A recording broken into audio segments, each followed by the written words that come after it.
Hello students, in this lecture I will study the analytic function. What is the analytic function and its necessary and sufficient condition. Analytic function होता है उसको हम regular function, monogenic function या holomorphic function भी बोलते हैं।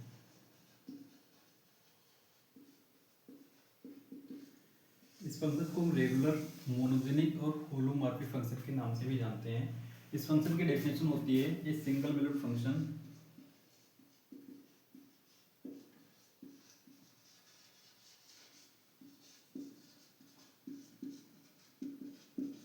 single valued function w equal to fz which is defined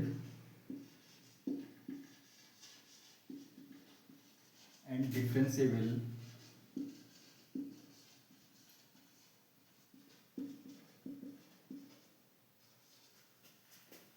at each point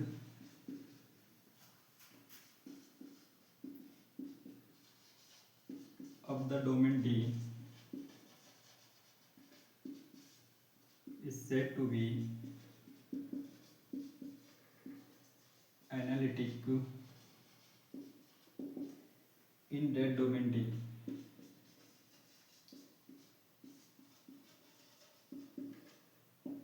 It means जो function है उसका अगर डिफरेंशिएशन करते हैं वो एग्जिस्ट करना चाहिए और यूनिक होना चाहिए डोमेन के प्रत्येक पॉइंट पर। यानी कि एफ डैश जेड निकालें, limit delta z tends to zero, f z plus का डेल्टा जेड माइनस का एफ जेड अपॉन में delta z should be exist and unique at every point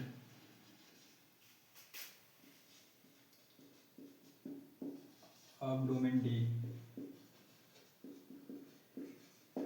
मतलब जो हमारा एनालिटिक फंक्शन होता है उसे हम regular function, monogenic function, holomorphic function भी कहते हैं। इसकी डेफिनेशन होती है single valued function w equal to f z which is defined and differentiable at each point of the domain D is said to be the analytic in that domain D। यदि कोई function है F Z उसका differential अगर exist करता है और domain के प्रत्येक पॉइंट पर यूनिक होता है तब वो फंक्शन हमारा एनालिटिक फंक्शन या रेगुलर फंक्शन या मोनोजेनिक फंक्शन या होलोमॉर्फिक फंक्शन कहलाता है। इतनी बात समझ में आ गई। इसके बाद पढ़ेंगे हम इसकी necessary and sufficient condition.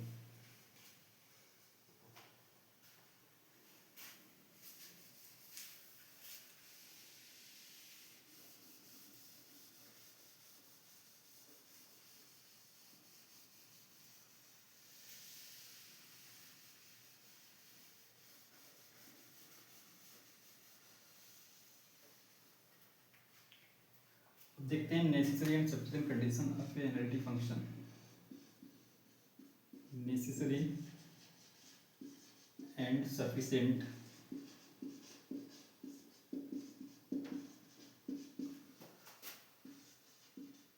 Condition of analytic function f Z.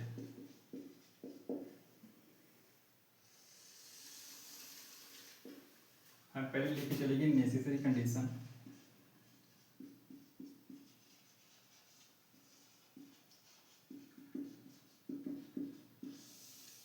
इस पे हम मान लेंगे कोई फंक्शन हमारा एफ जेड है if the function f z equal to u plus i we,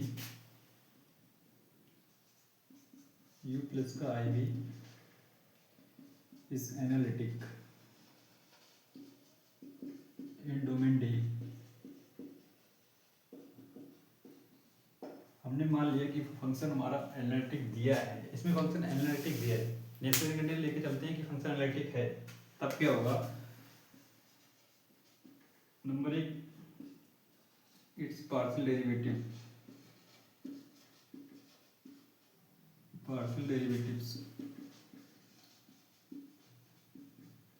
यानी कि del u over del x, del u over del y del b over del x del b over del y must be exist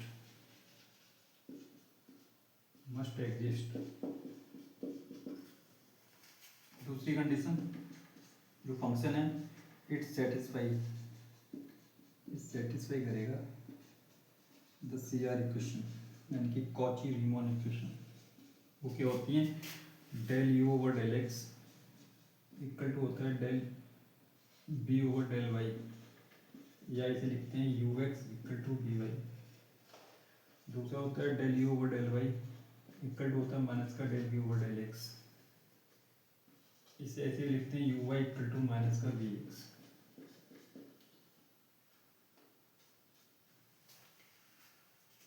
हमने पढ़ा था analytic function, उसकी definition पढ़ी थी। अब पढ़ना है एनालिटिक फंक्शन की नेसेसरी एंड सफिशिएंट कंडीशन। हम नेसेसरी कंडीशन लेके चलते हैं। हमने इसमें नेसेसरी कंडीशन में मान के चलते हैं कि फंक्शन हमारा एनालिटिक है। जब यह एनालिटिक है तब इसके पार्शियल डेरिवेटिव और सीआर इक्वेशन सेटिस्फाई होंगे ही होंगे। लेकिन जब सफिशिएंट कंडीशन लेके चलेंगे तब उसमें अगर ये दोनों कंडीशन सेटिस्फाई हो रही हैं तब फंक्शन हमारा एनालिटिक होगा। इतना प्रूव करना है। अब देखते हैं हम sufficient condition.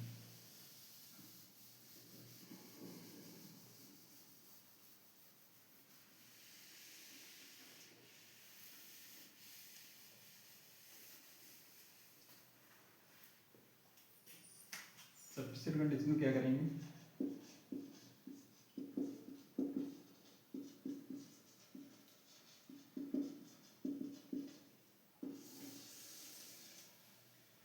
The function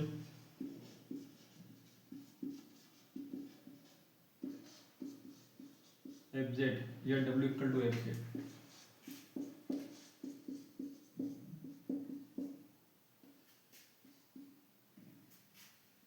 is analytic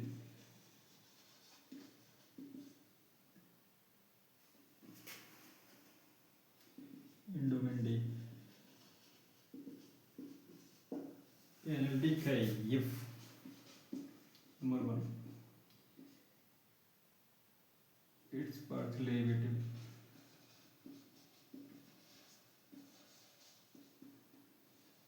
derivatives del u over del x del u over del y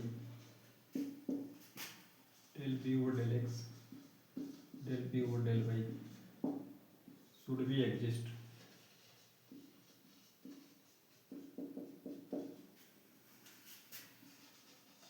and should continuous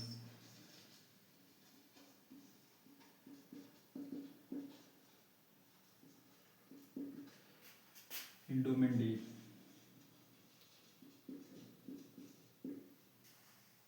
दूसरी condition satisfy the CR equation, that is del u over del x is equal to होना चाहिए del b over del y, या del u upon del y equal to होना माइनस का del b over del x। ये होती है CR equation. इसे लिखते हैं u x equal to b y या u y equal to minus का b x। नेसेसरी कंडीशन हमने माना था कि फंक्शन हमारा एनालिटिक है। जब फंक्शन एनालिटिक था तो उसके पार्शियल डेरिवेटिव और सीआर इक्वेशन सेटिस्फाई हो रही थी। अब इसमें हमने कह दिया कि अगर ये पार्शियल डेरिवेटिव एग्जिस्ट होने चाहिए, अगर हो रहे हैं और सीआर इक्वेशन सेटिस्फाई हो रही हैं तब ये फंक्शन हमारा एनालिटिक होगा। ये सफिशिएंट कंडीशन हो जाती है। इसके बाद एक एग्जांपल देखेंगे फिर समझेंगे एनालिटिक फंक्शन को।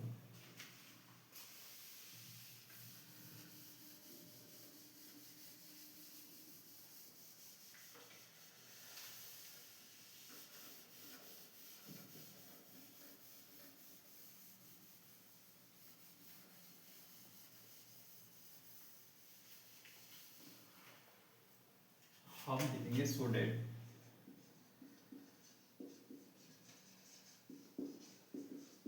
F z equal to z square is analytic.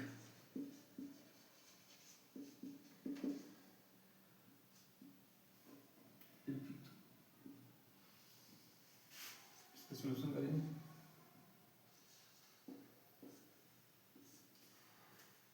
Z equal to क्या होता है एक्स प्लस का आई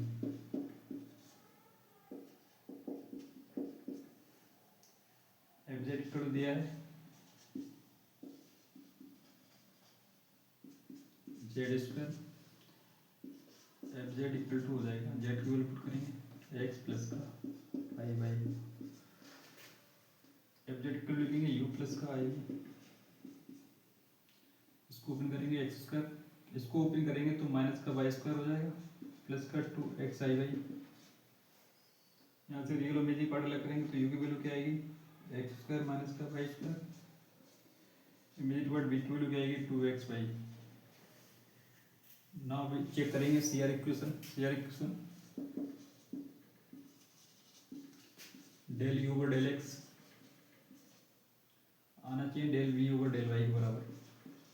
यहाँ से देखेंगे del u over del x यानी कि यू का पार्शियल डेरिवेटिव करेंगे विद रिस्पेक्ट टू एक्स तो क्या आएगा 2x। अगर बी का विद रिस्पेक्ट टू वाई करें तो 2x आया और 2x आ रहा है यानी कि ये सेटिस्फाई हो रहा है। दूसरी कंडीशन देखेंगे del u over del y, वो किसके बराबर होना चाहिए माइनस का del v over del x. Del u over del y निकालेंगे यहाँ से तो माइनस का 2y, del v over del x निकालेंगे यहाँ से x का 1 हो जाएगा 2y, यानी कि del u over del y equal to आ रहा है माइनस का del v over del x के, यानी कि ये भी सेटिस्फाई हो रहा है।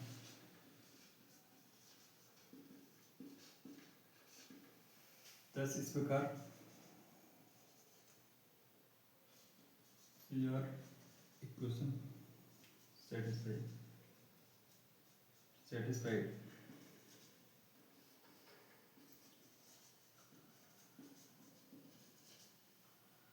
means fz equal to z square is analytic।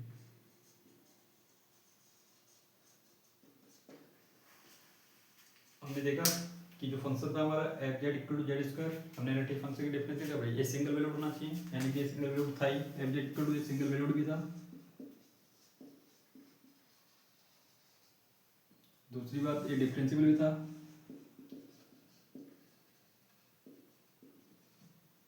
तीसरा हमने क्या चेक किया सीआर इक्वेशन, वो भी सेटिस्फाई हो गई, तो हमारे फंक्शन क्या बन गया एनालिटिक। एनालिटिक होने के लिए 3 कंडीशन होनी चाहिए, ये सिंगल वैल्यूड होना चाहिए, दूसरा उसका डिफरेंशिएबल यूनिक होना चाहिए और यूनिक डेरिवेटिव्स होने चाहिए और तीसरा सीआर इक्वेशन सेटिस्फाई करनी चाहिए। हमने चेक कर लिया ये सिंगल वैल्यूड था f z equal to z square, differentiable भी है और उसके बाद सीआर इक्वेशन सेटिस्फाई हो गई, यानी कि फंक्शन हमारा कैसा है एनालिटिक फंक्शन है। आज के लिए इतना ही, कल नेक्स्ट वीडियो में पढ़ेंगे इंटायर फंक्शन और होमोमॉर्फिक फंक्शन, उसके बाद नेक्स्ट लेक्चर देखते हैं क्या होता है। Thank you.